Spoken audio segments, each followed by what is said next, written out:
Teman-teman, baca firman Tuhan wajib setiap hari. Amin. Shalom, selamat pagi dan salam sehat buat kita semua. Semoga hari ini lebih baik dari hari kemarin. Kembali kita membaca firman Tuhan pada hari yang ke-202 tahun 2024, tanggal 20 Juli, diambil dari surat Paulus ke jemaat Rom, yaitu Roma pasal 1 ayat 20. Perikop, Allah menunjukkan kesalahan manusia dari surga. Sebagai nats ayat hari ini, sebab apa yang tidak nampak daripadanya, yaitu kekuatannya yang kekal dan keilahiannya, dapat nampak kepada pikiran dan karyanya sejak dunia diciptakan, sehingga mereka tidak dapat berdalih. Sebagai bacaan pagi diambil dari kitab Ulangan pasal 18 ayat 19 sampai dengan 22. Allah berjanji untuk mengutus seorang nabi. Ini lanjutan dari hari yang kemarin. Bacaan malam Yakobus pasal 2 ayat 22 sampai dengan 26. Iman dan perbuatan tetap merupakan lanjutan dari yang kemarin. Namun di sini nanti kita lihat filosofi daripada iman dan perbuatan. Pedoman kita pada bulan Juli tetap kita sampaikan, yaitu topik adalah Tuhan memelihara hidupmu. Kemudian ayat selama bulan Juli, selama 1 bulan, Filipi pasal yang keempat ayat 19.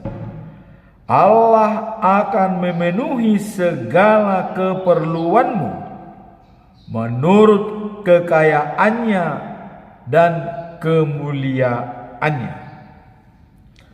Kemudian kita masuk dalam topik kita hari ini, yaitu Roma pasal 1 ayat 20. Allah menunjukkan kesalahan manusia dari surga.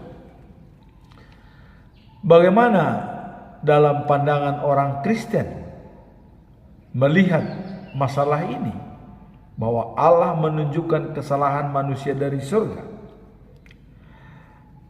Dalam pandangan Kristen, Allah menunjukkan kesalahan manusia melalui Tuhan Yesus Kristus serta firman-Nya yang tertulis dalam Alkitab. Allah ingin manusia menyadari dosa mereka dan berbalik kepadanya untuk menerima penyempurnaan. Jadi berbalik kepadanya untuk menerima penyempurnaan, supaya manusia itu sempurna di hadapan Allah. Itu dijalankan adalah melalui pengajaran dan teladannya. Tuhan mengungkapkan kasih-Nya kepada manusia supaya tidak binasa, melainkan beroleh hidup yang kekal. Itulah kedatangan Tuhan Yesus, ya. Begitu besar kasih setia Allah kepada manusia, maka Dia mengirimkan anaknya yang tunggal Tuhan kita, ya, supaya orang yang percaya kepadanya tidak binasa, melainkan beroleh hidup yang kekal.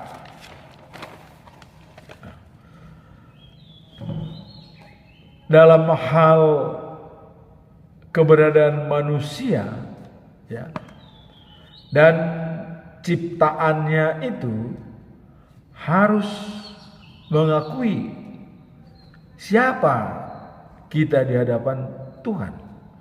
Karena surga Allah berkuasa, dan dari sana Dia melihat kesalahan yang dilakukan oleh manusia. Nah, maka seorang yang sangat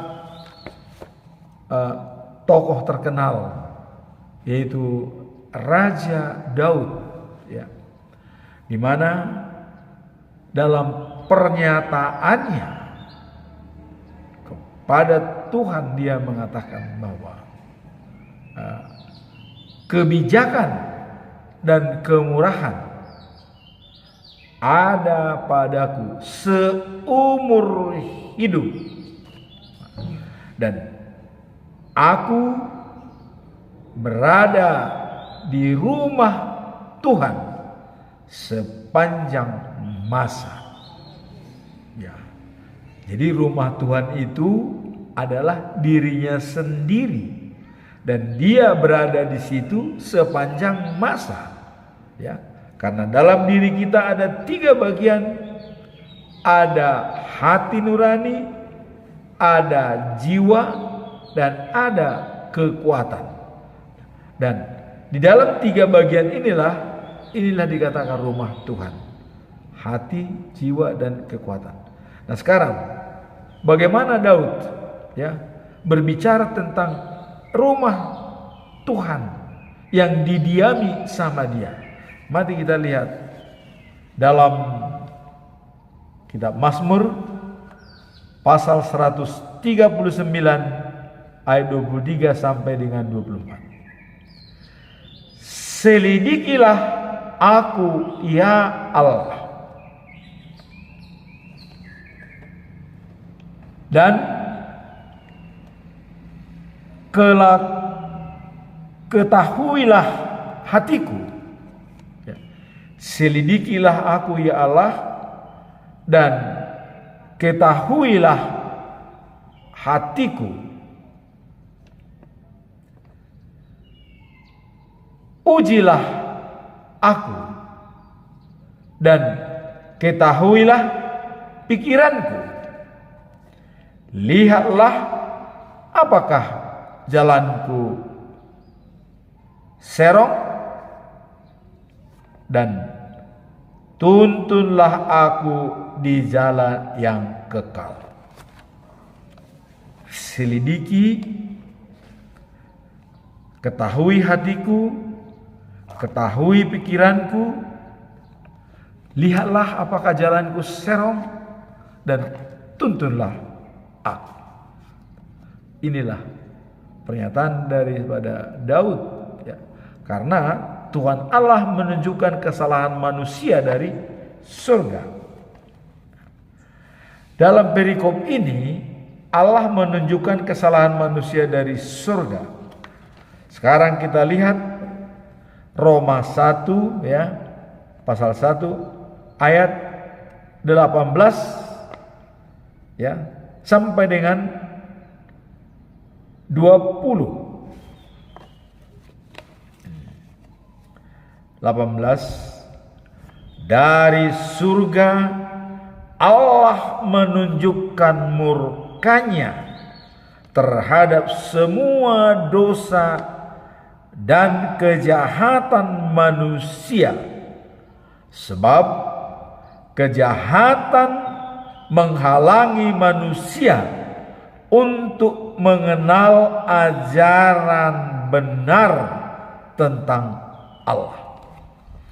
Jadi kejahatan manusia itu bisa menghalangi ajaran yang benar dari Allah. Ya. Jadi kejahatan itu akan menghalangi. Dia memang pasti membelot, ya, dan tidak berjalan lurus untuk bersama dengan Tuhan. Kemudian ayat 19, apa yang dapat diketahui manusia tentang Allah? Ini sudah jelas di dalam hati nurani manusia, sebab manusia, ya, sudah mengatakan itu kepada manusia. Nah, sebab Allah sudah mengatakan itu kepada manusia. Jadi hati nurani manusia, ya, sudah jelas itu tertera dalam diri manusia. Begitu Allah memberikan napas kehidupan kepada manusia, disitulah terpati keberadaan daripada Tuhan Allah. Jadi jelas di dalam hati nurani manusia, sebab Allah sendiri sudah mengatakan itu kepada manusia. Dan ini dinyatakan oleh Allah dalam pernyataan daripada Nabi Yeremia pasal 31 ayat 33. Inilah perjanjian Allah dengan bangsa Israel. Tuhan mengatakan, hukum-hukumku kutaruh dalam batin mereka dan kutulis dalam hati nuraninya, supaya aku Allah mereka menjadi umatku. Jadi ini sudah jelas memang dipatrikan Allah sendiri, ya, yang mematrikannya kepada manusia pada saat Allah menyatakan melalui Nabi Yeremia. Jadi di sini dalam kitab Roma tadi itu diperjelas, ya, bahwa apa yang dapat diketahui manusia tentang Allah sudah jelas di dalam hati nurani manusia, sebab Allah sendiri sudah mengatakan itu kepada manusia, yaitu waktu Yeremia menyampaikan pesan Allah kepada manusia. Perjanjian baru dibuat oleh Allah. Nah, sehingga malah dikatakan tidak perlu lagi orang lain menasihati manusia. Kenallah Tuhan, nggak perlu. Kalau ini sudah dipakai oleh semua umat manusia, tidak perlu kenallah Tuhan, karena Tuhan sendiri sudah berada dalam diri manusia. Ya, Allah sendiri yang berada dalam hati nurani kita, supaya aku Allah mereka dan mereka menjadi umatku. Jadi semua manusia itu adalah umat daripada Allah.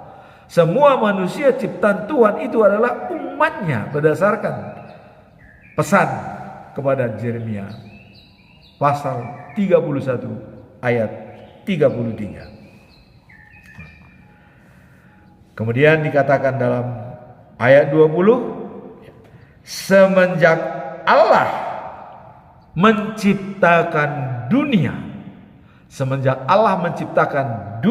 ya, sifat-sifat Allah tidak kelihatan, yaitu keadaannya sebagai Allah dan kuasanya yang abadi tidak kelihatan, tapi dapat dirasakan, sudah dapat dipahami oleh manusia melalui semua yang telah diciptakan. Jadi manusia sama sekali tidak punya alasan untuk membenarkan diri. Tidak perlu lagi kita membela diri. Itulah ayat hari ini. Ya. Itulah ayat hari ini. Kalau kita baca dalam ayat hari ini dikatakan tadi, Pak. Sebab apa yang tidak nampak daripadanya, yaitu kekuatannya yang kekal, ya, dan keilahiannya dari karyanya sejak dunia diciptakan, sehingga mereka tidak dapat lagi berdalih. Jadi dengan melihat ciptaan Tuhan dunia ini, alam yang indah, ya, alam yang ganas, ya, kemudian kalau gemuruh yang kencang, itu semua ciptaan Tuhan. Ya. Ombak yang besar, angin yang kencang, ya, badai, tornado, angin topan, banjir, itu ciptaan Tuhan. Jadi kalau kita sudah melihat ini, tidak bisa lagi kita berdalih atau punya alasan tidak mengenal Tuhan. Salah besar. Semua manusia sudah kenal dengan Tuhan melalui ciptaannya. Inilah fokus daripada ayat hari ini. Manusia tidak boleh lagi berkelit, saya tidak kenal Tuhan. Tidak bisa. Karena sudah jelas. Hanya bagaimana kita memanage penyertaan Allah dalam diri kita, memanajemenisasi, mengelola dengan baik. Nah, itu nanti kita lihat dalam perikop berikutnya, ya. Lihat dalam perikopnya. Untuk manajemen itu, Tuhan mengutus nabi untuk membicarakan pernyataan Tuhan kepada manusia. Nanti kita lihat dalam bacaan pagi.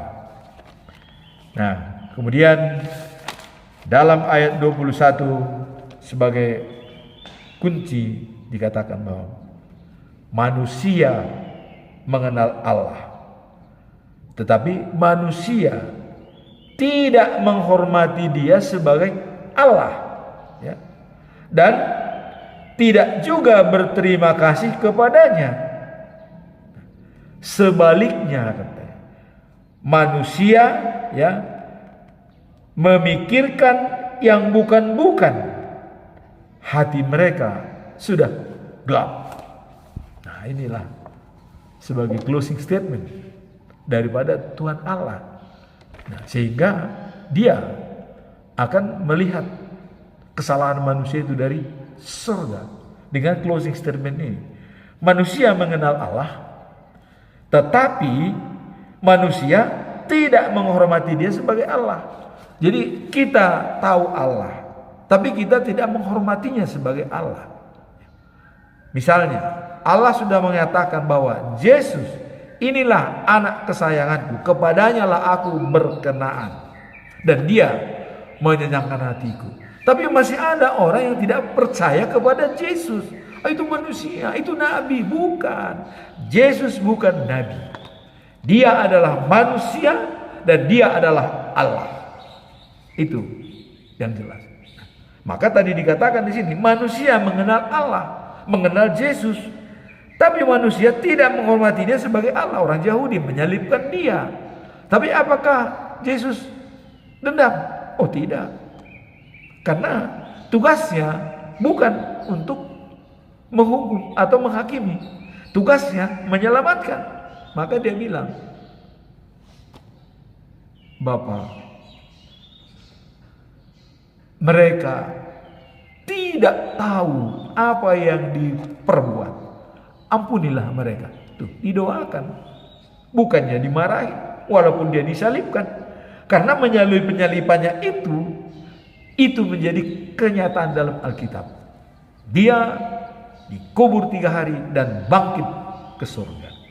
Nah, jadi dengan closing statement Allah yang dikatakan bahwa manusia mengenal Allah, tetapi manusia tidak menghormati Dia sebagai Allah, ya. dan tidak juga berterima kasih kepadanya. Bukannya berterima kasih, sebaliknya manusia memikirkan yang bukan-bukan, hati mereka sudah gelap. Jadi di pikiran manusia itu sudah tidak lagi memikirkan Allah, tapi sudah macam-macam. Dan itulah namanya kegelapan. Nah, maka Paulus mengatakan, habis gelap terbitlah terang. Karena dia sudah masuk dalam terang, maka Paulus menulis surat ini ke jemaat Rom, ya. Jadi di sini tadi ada pernyataan, manusia mengenal Allah tetapi manusia tidak menghormati dia sebagai Allah. Nah, bagaimana supaya manusia menghormati dia sebagai Allah? Harus percaya kepada Yesus Kristus. Kalau tidak percaya kepada Yesus, bagaimana bisa kita percaya kepada Allah? Karena Yesus sudah mengatakan, akulah jalan, kebenaran, dan hidup. Tidak ada seorang pun sampai ke Bapa tanpa melalui aku. Lah terus, nah makanya Allah mengatakan, manusia tidak mengenal Allah, tidak mengenal, karena dan bahkan tidak menghormati dia sebagai Allah. Ya. Nah, walaupun sudah kenal, saya kenal Allah, iblis juga kenal Allah, tapi apakah dia menghormati? Tidak. Ya. Iblis tahu Allah dan kenal dengan Allah. Apakah dia menghormati Allah? Tidak. Nah, jadi kuncinya di sini adalah hormatilah kebesaran Allah melalui ciptaannya. Dengan itulah kita tahu persis kalau memang Allah itu yang patut disembah dan dimuliakan. Sekarang kita masuk dalam bacaan pagi, ya. Nah, bacaan pagi di sini dikatakan pada Ulangan pasal 18 ayat 19 sampai 22. Nah, kembali yang kemarin, Allah berjanji untuk mengutus seorang nabi. Janji apa? Nabi apa? Dari mana? Nah, ini yang perlu. Jadi jangan asal nabi. Kalau ada bilang, oh ini nabi ini nabi ini. Benarkah? Iya, utusan Allah. Nanti kita lihat. Kata Allah, uji mereka. Apakah benar nabi yang dari saya apa bukan? Uji katanya. Jadi kita lihat di sini, ya. Nabi yang dikirim Allah yaitu bangsa Israel sendiri. Jadi tidak ada nabi lain selain daripada bangsa Israel yang dikirim Allah. Dan kualitas nabi tersebut dicontohkan sama seperti Musa. Karena Allah bercerita kepada Musa, menyampaikan pesan kepada Musa, ya, bahwa permintaan mereka sangat bijaksana.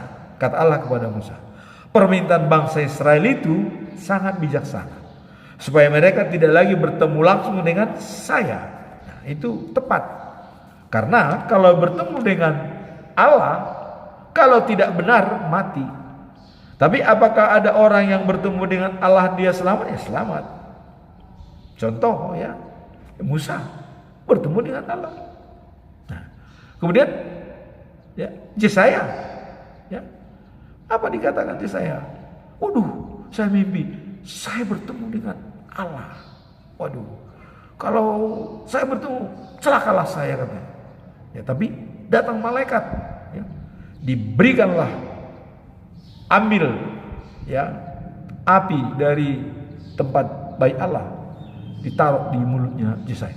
Dosamu sudah diampuni katanya. Kemudian datanglah Allah mengatakan, siapa yang akan kuutus? Nah kemudian Allah mengatakan, siapa yang memberitakan kabar baik kita? Siapa? Maka datanglah Yesaya mengatakan, inilah aku, utuslah aku. Oh, itu begitu hebat ya pernyataan daripada Yesaya. Inilah aku dan utuslah aku. Oh, jadi cukup terhormat nabi-nabi yang dikirim oleh Allah itu cukup terhormat. sebab langsung berbicara kepada dia dan menyampaikan pesan daripada Allah kepada. Nah, makanya Allah mengatakan permintaan bangsa Israel itu adalah bijaksana. Itu yang terbaik, katanya kepada Musa. Maka saya akan mengutus nabi sebagai perantara dari bangsamu sendiri. Tidak adalah bangsa lain, bangsa Israel.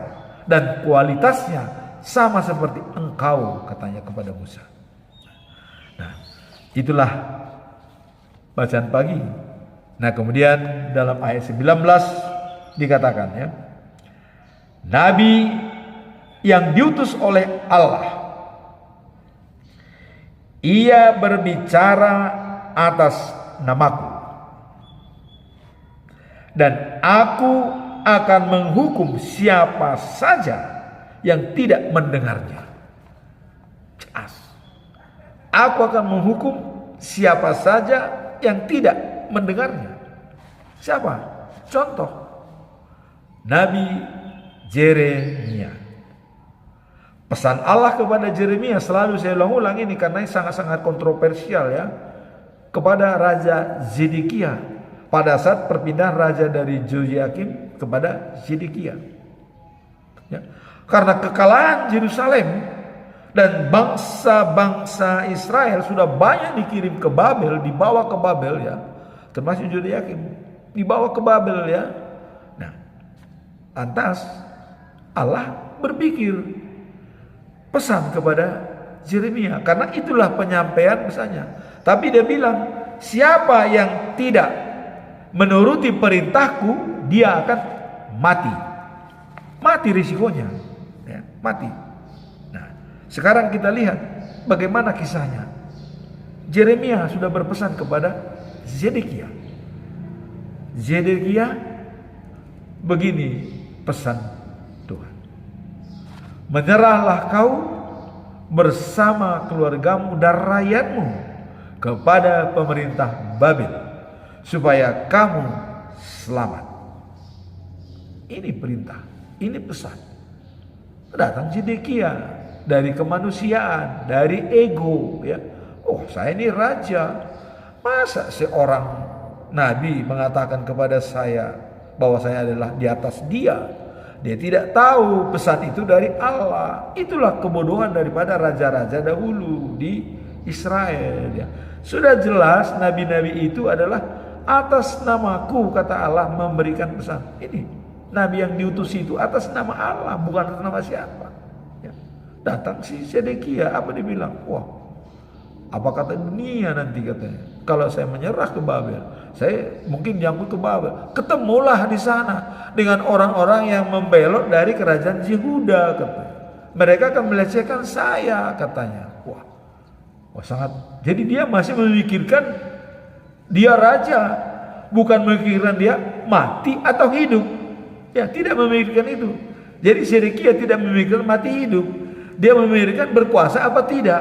Nah, ini sering terjadi pada diri kita, berkuasa apa tidak, tapi tidak memikirkan mati apa hidup. Sehingga banyak orang-orang menghalalkan segala cara untuk mempertahankan kekuasaan, padahal kematian sudah diambang pintu.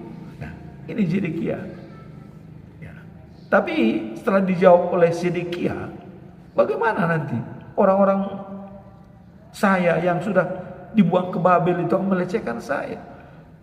Zedekia, itu tidak akan terjadi. Jadi sudah ada kepastian dari Tuhan Allah bahwa itu tidak akan terjadi. Lah terus masih tidak percaya. Akhirnya apa? Ya, malah dikatakan kepada Yeremia, nanti kalau ketemu dengan pegawai-pegawai saya, jangan bicarakan ya apa yang kita bicarakan ini, katanya. Zedekia memang pesannya untuk Zedekia kok, bukan untuk bangsa Israel. Bangsa Israel mana mengerti, rakyat nggak mengerti, raja yang diperintahkan. Karena Tuhan sudah memilih raja waktu ya bangsa Israel meminta raja kepada Samuel, tolong kirimkan kami raja supaya jangan kami diperintah langsung, kami akan mati kalau ketemu ya. Dikirimlah raja ya tidak. Nah, tapi raja itu pun tidak dihormati ya. raja ini tidak menghormati Tuhan. Ya, akhirnya Yeremia diam, tidak disampaikan kepada pegawai-pegawainya. Begitu pegawainya tanya, apa saja yang kalian bicarakan? Oh, selamat biasa saja. Karena memang tidak pada pantasnya dia menyampaikan itu. Nanti malah bikin polemik, malah dia dipenjara nanti karena sudah ditaruh di penjara di rumah Jonathan dia ya di sana di Yehuda. Nanti dipenjarakan lagi, takut dia. Ya udah, saya sampaikan, kamu tidak percaya, ya risiko, ambil sendiri. Itulah kira-kira pernyataan daripada Yeremia kepada Sedekia, dan dikatakan tadi adalah ia akan berbicara atas namaku dan aku akan menghukum siapa saja yang tidak mendengarnya. Jelas hukuman itu nyata bagi yang tidak mendengar. Kemudian dalam ayat 20 kita lihat, tetapi kalau seorang nabi, wah ini, jadi kalau ada seorang nabi berani mengatakan atas namaku, ya, padahal aku tidak menyuruh, kata Tuhan, ya, tidak menyuruh dia untuk berbuat begitu, ia harus mati. Ia harus mati. Begitu juga setiap nabi yang berbicara atas nama ilah lain, ya, harus mati. Jadi ada dua konsekuensi. Ada nabi yang berbicara atas nama Tuhan, tapi itu bukan perintah Tuhan, dia mati. Yang kedua, ada nabi yang berbicara atas nama ilah lain di luar daripada Tuhan, mati.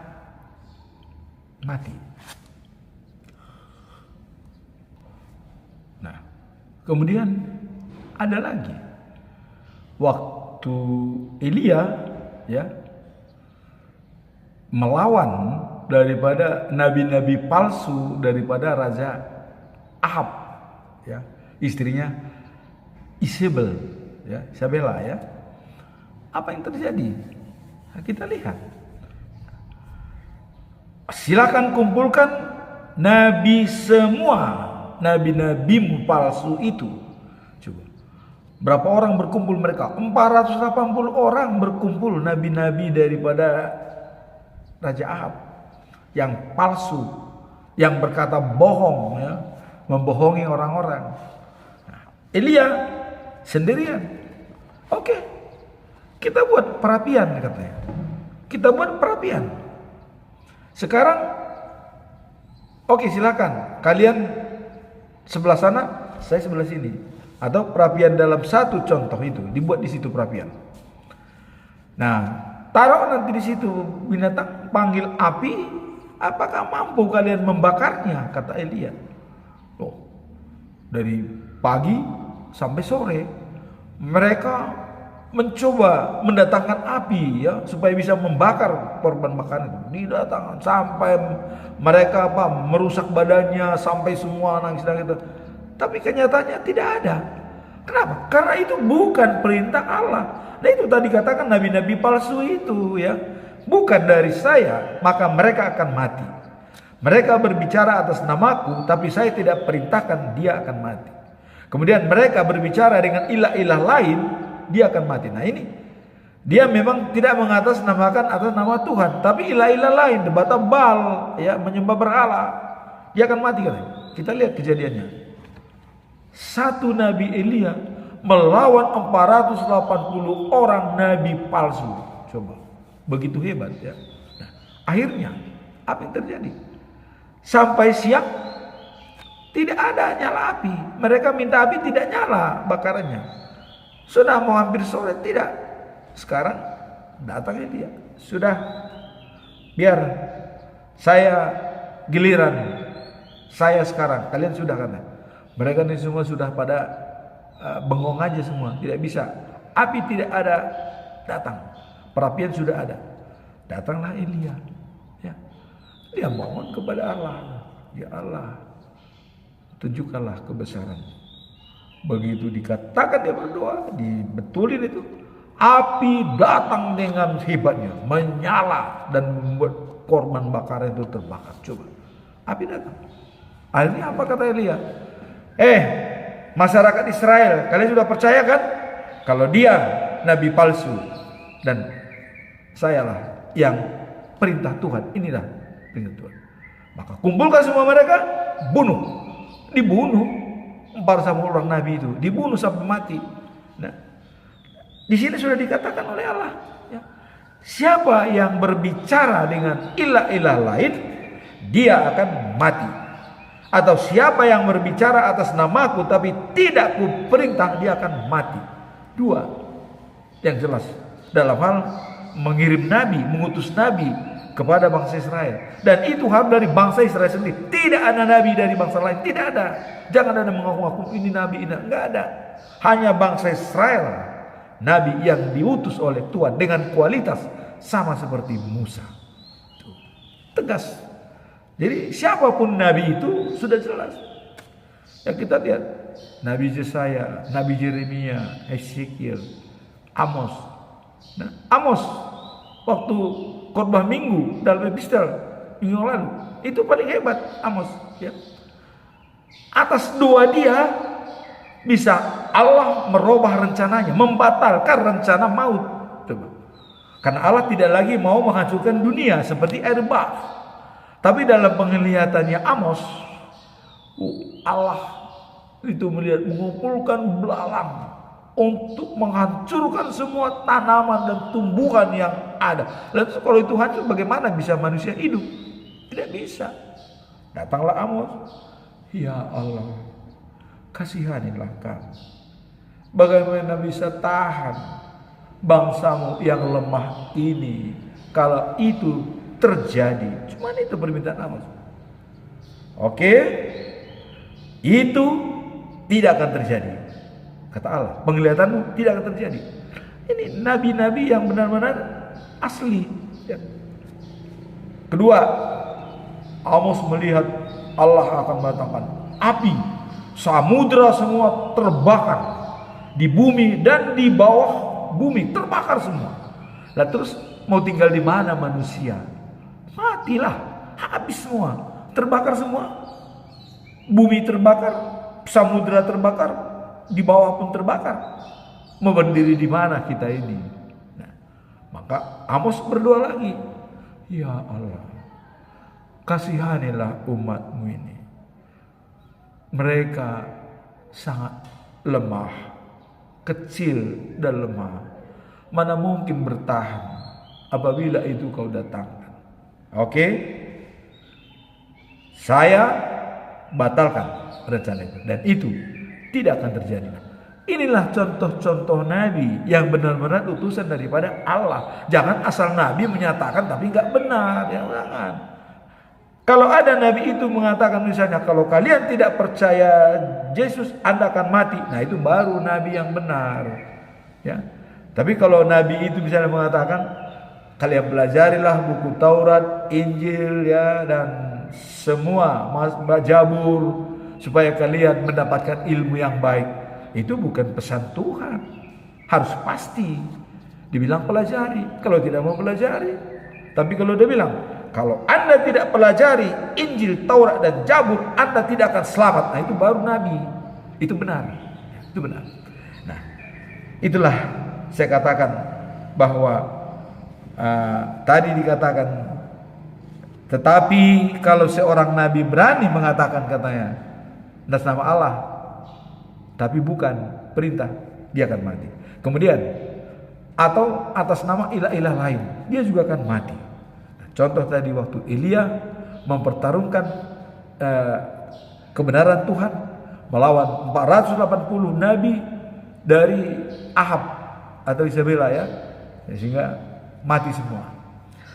Nah kemudian gini lagi katanya dalam ayat 21, mungkin kamu bertanya dalam hati. Nah, jadi karena Allah tahu isi hati kita, ya, dia juga bertanya dalam hati. Mungkin katanya, kamu bertanya dalam hati, bagaimana kami tahu apakah pesan seorang nabi itu berasal dari Tuhan atau tidak.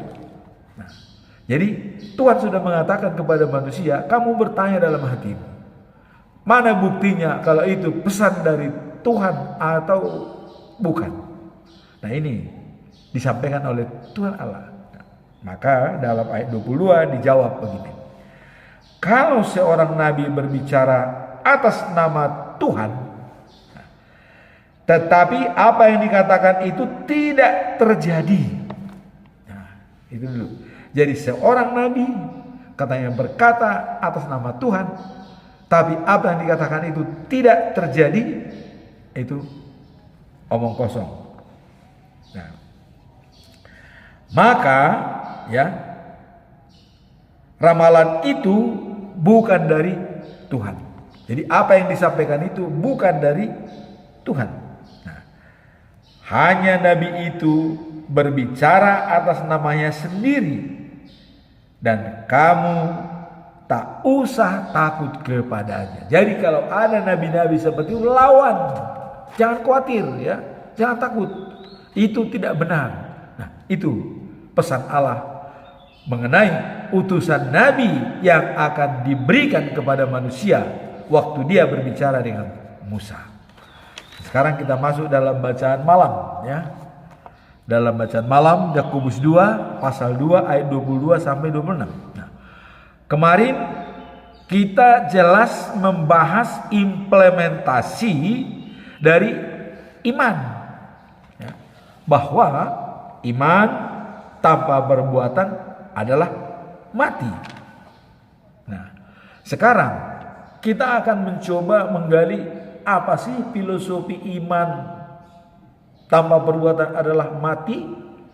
Ini mau kita bahas sekarang untuk memperdalam kebenaran firman Tuhan dalam Alkitab ya.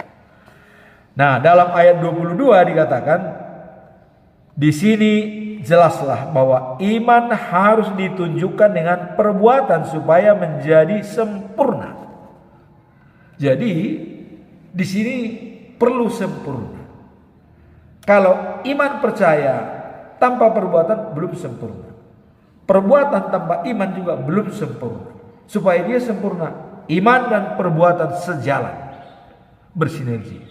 Itulah yang dinamakan iman sempurna. Nah, itu sesuai dengan ayat Alkitab ini, ya, di mana Abraham percaya kepada Allah, ya, dan karena imannya itu Allah menerimanya sebagai orang yang melakukan kehendak Allah.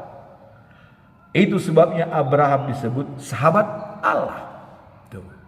Jadi siapakah sahabat Allah? Ya. Orang yang melakukan kehendaknya berdasarkan iman percaya, itu menjadi sahabat Allah. Nah, kemudian jelaslah sekarang bahwa orang diterima baik oleh Allah karena apa ya yang dilakukan oleh orang itu, dan bukan hanya karena iman saja. Nah, jadi bahwa orang yang diterima oleh Allah bukan hanya mengatakan, wah saya percaya, iman saya percaya, katanya, tapi tidak ada perbuatan. Nah, sama dengan seperti orang kaya waktu bertemu dengan Yesus. Wah, semua firman Tuhan sudah saya lakukan Tuhan. Jangan mencuri, bantu orang lain, dan ini jangan ini, sudah saya lakukan. Ya. Tapi Tuhan mengatakan, kamu sudah melakukan semua firman Tuhan, kata, tapi ada satu lagi yang belum kau lakukan, katanya. Apa itu Tuhan? Kata, jual hartamu, bagi kepada orang miskin. Apa jawabnya? Dia nggak menjawab, langsung kabur pergi. Coba, dia tidak menjawab, dikatakan dia pergi karena kenapa? Hartanya banyak. Kalau diberikan kepada orang miskin, apalagi buat dia, nggak ada lagi. Tidak seperti Zakheus. Separuh dari harta saya berikan kepada orang miskin. Tuh. Dan yang pernah berhutang kepada saya karena biaya cukai, ya karena cukai yang saya bohongi, saya bayar 4 kali lipat. Itu yang namanya iman yang teguh dan baik. Nah, jadi di sini orang itu bukan hanya dengan karena iman percaya dia tuh dibenarkan, tidak, kata Tuhan. Diterima Tuhan itu bukan karena imannya saja, tidak. Dia perbuatan juga harus jalan sama-sama, ya. Sama-sama. Nah, kemudian ada dicontohkan lagi seseorang, ya. Lihatlah Rahab, katanya. Seorang wanita pelacur, ya. Tapi ia diterima oleh Allah, ya, diterima. Kenapa? Pada waktu Joshua mengirim 2 pengintai pergi ke Jeriko untuk mengamati bangsa Jeriko yang ada di tanah Kanan, kirim mata-mata 2 orang, ya. Dan dia disembunyikan oleh Rahab pelacur, disembunyikan di loteng karena orang Jeriko datang. Di mana yang 2 orang itu? Kemana, katanya? Wah, saya nggak tahu, katanya. Tadi dia pergi ke selatan, katanya. Mungkin sudah jauh pergi mereka. Turunlah 2 orang itu. Wah, kalian tadi dicari oleh orang, katanya. Tapi wanita ini sudah menyatakan pernyataan, kami sangat kagum kepada bangsa Israel, katanya. Kenapa? Laut Merah bisa terbelah 2 lewat, katanya. Raja Firaun tenggelam, kami sangat kagum sebenarnya, katanya. Nah, jadi bangsa Jeriko itu sudah takut kepada bangsa Israel melihat kebesaran-kebesaran yang diberikan oleh Tuhan. Sudah takut. Siapa yang nggak takut? Laut terbelah 2, mereka jalan. Datang Raja Firaun, masuk, mati. Tuh, apa nggak hebat itu? Nah, kemudian ada lagi, waktu sudah menyeberang ke Sungai Jordan, Jordan terbelah, ya, air dikumpulkan ke hulu, mereka jalan. Nah, kemudian matahari stop, ya, oleh Joshua supaya mereka bisa bekerja lagi. Coba. Nah, kemudian matahari mundur, ya, 10 derajat mundur. Itu menandakan bahwa umur Hizkia tambah 15 tahun. Coba. Jadi semua keajaiban-keajaiban sudah ada, sehingga Rahab ini, pelacur ini, dia kagum kepada bangsa Israel. Makanya dia mau menyembunyikan. Bagaimana supaya orang ini selamat? Jangan sampai dimandu. Coba disembunyikan. Datanglah orang Jeriko, dicari. Oh, nggak ada. Dia pergi tadi ke selatan, katanya. Ya, dia pergi ke sebelah sana, katanya. Ya, selatan atau timur atau sebelah sana. Oh, ya, sebelah sana. Nah, kemudian turunlah 2 orang itu. Wah, gimana mereka? Oh, sudah pergi. Kalian berjalan dari sini supaya kalian tidak bertemu. Nah, sebab kalau kalian tidak bertemu, suruh. Nah, terus apa janji daripada dua orang itu? Ya. Demi nama Allah, ya, kamu akan diselamatkan. Nah, dia bilang, jangan hanya saya, ada keluarga saya, ini saya, suami saya, paman saya, banyak keluarga saya. Oke, semua keluargamu, ya, berada di rumah ini, dan bikin tali merah sebagai talinya mereka yang waktu keluar itu dijatuhkan dari loteng itu, bikin tanda ada tali di rumahmu, kamu akan selamat. Begitu orang Israel datang ke Jeriko, hanya membunyikan trompet mengelilingi, runtuh. Coba, runtuh. Dan mereka diselamatkan. Itulah kebesaran daripada iman dan implementasi daripada iman yang sebenarnya. Jadi bukan mengatakan saya percaya tapi tidak berbuat, omong kosong. Jadi harus perbuatan bersama-sama dengan iman itu bersinergi. Jadi konsepsi sistem antara iman dan perbuatan saling menentukan, saling mempengaruhi, saling berhubungan, ya, dan saling, ya, mempengaruhi antara satu dengan yang lain. Itulah konsepsi iman tanpa perbuatan adalah mati. Demikianlah firman Tuhan pada hari ini, di mana tadi dalam awal kita sudah melihat bahwa Allah menunjukkan kesalahan manusia dari surga. Sekecil apapun kesalahan manusia itu dilihat. Maka karena Tuhan sudah mematrikan dirinya dalam diri kita waktu kita diciptakan, ya, selalu care dengan Tuhan. Nah kemudian tadi perikop kedua adalah Allah mengutus Nabi dari bangsa Israel sendiri, bukan dari bangsa lain. Itu kualitas sama dengan Musa dan untuk didengarkan. Jadi kalau ada anak kata mengatasnamakan atas namaku, ya, tapi itu tidak terjadi, itu bukan nabi dari Allah. Mereka harus mati. Dan kedua, kalau ada nabi yang mengatasnamakan ilah-ilah lain, ya, dia akan mati karena Allah tidak mau diduakan. Kira-kira begitu. Nah, kemudian terakhir, iman tanpa perbuatan adalah mati. Demikianlah firman Tuhan pada pagi hari ini. Semoga kebenaran firman Tuhan ini menjadi semakin terngiang dalam jiwa, hati kita, dan kekuatan kita setiap hari. Amin. Tuhan memberkati kita semua.